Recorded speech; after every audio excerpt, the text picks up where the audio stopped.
Guys, what's going on? Scott here from the Grave Podcast. This is another round of Hit Me on the Burner. We got to get a flip phone, keep right here. But hit me on the burner, then break it and burn it. Buy another one, call the burner, and then burn that one. Hit me on the burner. This is caller number 3. Before I get into that, if you want to hit us on the burner, that number is 561-250-3033. 561-250-3033. 3033. We're loving it. There's a ton of calls coming in, making little videos out of them and all that. So loving the interaction with everyone. And I can't just keep coming up with shit to talk about. You know, I'm only full of it for so long. So anyways, a friend, Damon West, who's going to be coming on the podcast. Well, he's going to be recording the podcast July 15th. I'll probably drop it the next week after.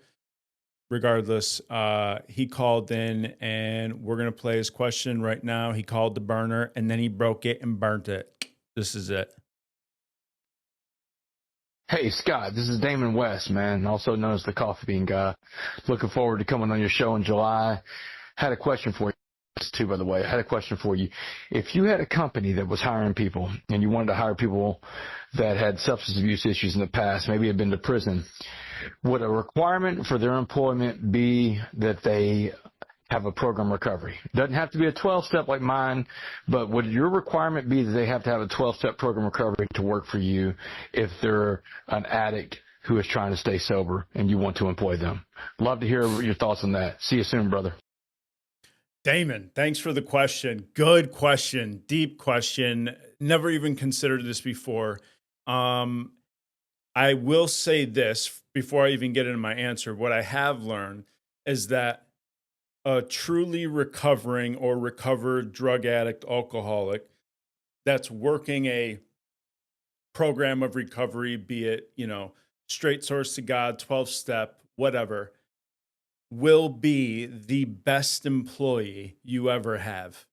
And that's that, right? Because the man is driven from within to rise to an occasion of manhood that he could never reach before under the weight of the bottle. And so as an employer, if you got that guy coming into work like, I'm going to fuck today, man. Oh my God, everybody better watch out because employee of the fucking year is going to be me, dude.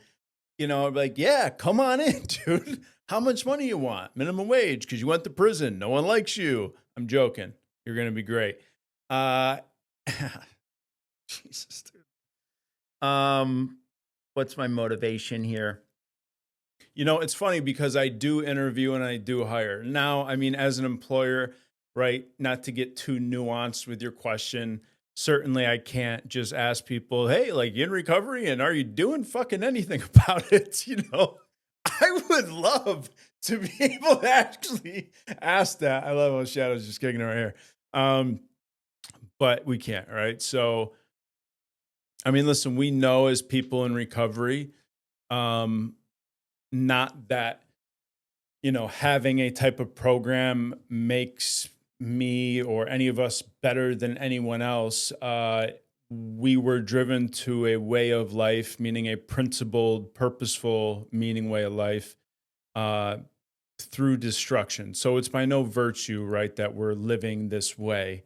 Some days better than others.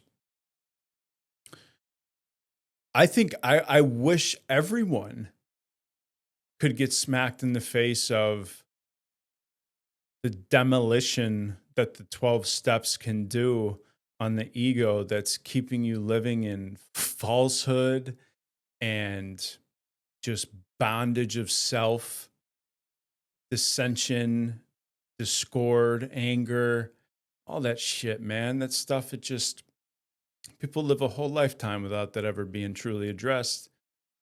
And so, we get driven in by pain, and there we discover the fatal nature of our situation. And the fatal nature of the situation is you better go to work and try to be the best fucking employee you can, be honest, give, turn yourself over to that employer, because if you're selfish, you take a 2-hour shit break and play Candy Crush on your phone when you're supposed to be working, shit ain't going to go well for you, or it's not going to support the whole sobriety thing. So anyways, to your question, if I were to hire someone and they were, they were an addict, alcoholic in recovery, or had even been to prison, would I require them to live or practice some type of program in order to work for me?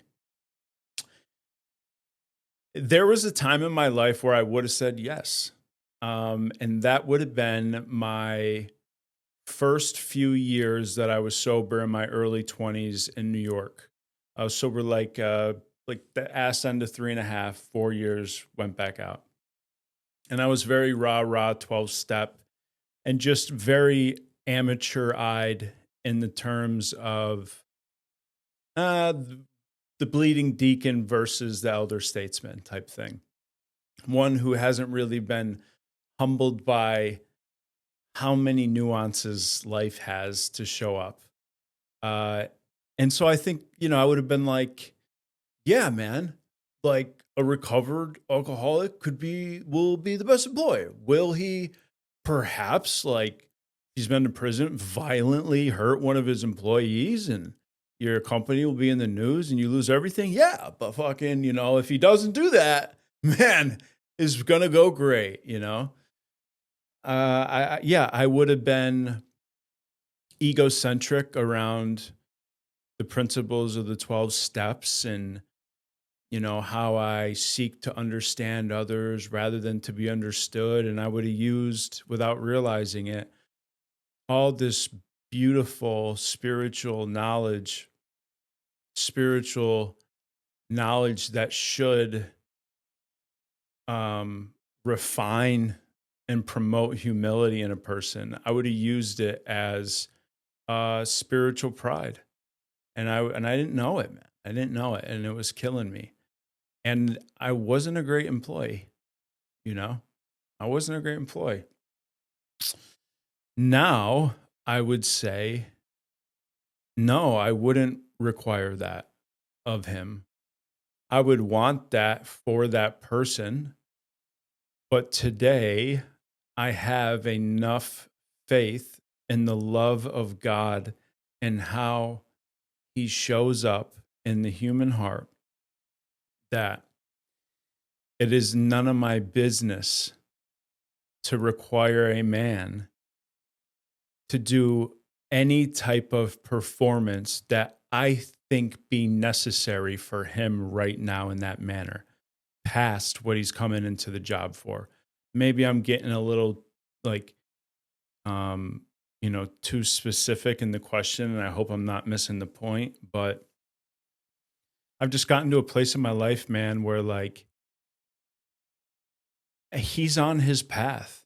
Dude is on his path. If he comes in and he shares he shares he's in recovery or he's sober, but he doesn't do AA and all that. And, he shakes my hand and looks me in the eye and seems like a good guy, interviews well. No, I don't, I would not judge him. I wouldn't judge him. I wouldn't say to my partner, man, I don't know, doesn't go to any meetings, I bet. Like, who am I? Who am I, man, to judge that right now in that moment, that man states that he doesn't have a program and I don't hire him. He may never rub shoulders with a group of men who do, right? So if the man has clear eyes, a full heart, shakes my hand, and I see he wants it, and he seems like just a good interviewee as anyone else, and I suspend that judgment, and I hire this guy. Now he's working in an environment with men on the team who do live that way of life, and perhaps he starts to hang around a little bit more. Perhaps he asks us, what time is that meeting you're going to? Or what's that book you're reading? Emmett Fox? What's Emmett Fox? I hear you're always talking about this, the blue book or the big, what is that? I heard you, what is that? Well, what does that mean? That the disease, the obsession, I don't even, right? So we, it is morally corrupt to ever get in the way of someone's karma. You know, and we hear this in a 12-step program, never rob anyone from their bottom. And that's basically the same thing as never interrupt anyone's karmic law, right? Dude is on a path. If I am stepping into his path as judge, jury, and executioner on his manhood, morals, and principles, because, you know, I got my shit together so well, then I'm saying, hey, Joe Blow, you can have the job. But also, now I would like to dictate how you live every other hour you're not under my supervision. Who the fuck am I? No. I mean, listen, would I want it for that guy? Yeah, of course. Of course I would. Because I've seen the prodigious results that have come from living that way. So, like, we have a lot of data to suggest that if things are going bad and you're an addict or an alcoholic and you start working a program of recovery, things may start going good. It just seems to be like the best shot, not because I want it that way or Brett wants it that way, or it just seems to be the data. So, man, my answer is like, no, I wouldn't. I wouldn't. I couldn't. Who am I? Listen, and here's the thing, bro. Like, if somebody came in and did the whole, which would be more concerning is, you know, let's say I shake someone's hand. Yeah, I used to be in recovery. I was sober for a while. You know, 12 steps just aren't my thing. You know, I'll be honest. I do smoke weed. I have a marijuana card. I smoke here and there and all that. Who am I to judge? Who am I to judge, bro? I'm hiring a dude for a task. If he can prove to me in the interview or multiple interviews that he is proficient and capable enough to execute that task in a manner that will support my company's evolution, then who the fuck am I to say smoking a bowl is not good with me? You know, I mean, given company reputation and stuff, but you get the point, right? So, yeah, I don't know, man. Damon, your story is incredible, man, and I'm sure you have a couple stories about this, which I'm excited to talk about. Now, here's the flip side to it. Does an employer that's not in recovery give two fucks if you're going to a meeting at night? Does he give two shits if you're writing inventory about whether you were selfish, dishonest, or fearful that day? No, he doesn't. Why? Because he hired you to perform a task to profit his business. And that's what the money's for. The money's not to get involved with the rest of your day. That's just, I mean, it's too much. And, you know, you hear stories of that stuff down in South Florida, and, you know, you got employee and the boss, they're both in recovery, right? Boss is employee's sponsor. And now he answers to him at work, and then he answers it to him to every other area of his life. You don't got a boss and a sponsor. You got a God. You got a God. Separate church and state. That's always been my rule. I have a ton of friends and people that I love and respect who seem to do it right. But most of the time, it seems to blend in a not so harmonious type of way, if that makes any sense. But hey man, the dude, you know, I've hired a ton of people that have prison time. I've hired a ton of people who don't have a shot really of getting anywhere else because I believe in the character of the man. And sometimes I'm wrong. And sometimes it's not their time to shine and step into the fullness of recovery and who they can be while they're employed with me. Sometimes it is.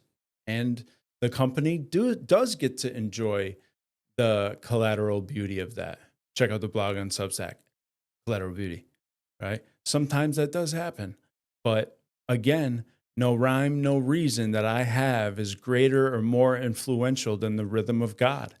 And any time that I have the hubris to consider otherwise, I am on a path to get humbled by the gods. Face planted type thing. So, that was probably one of the best questions I've ever been asked, man. I'm so excited for you to come. I can't wait to see you in about like 20 days or so.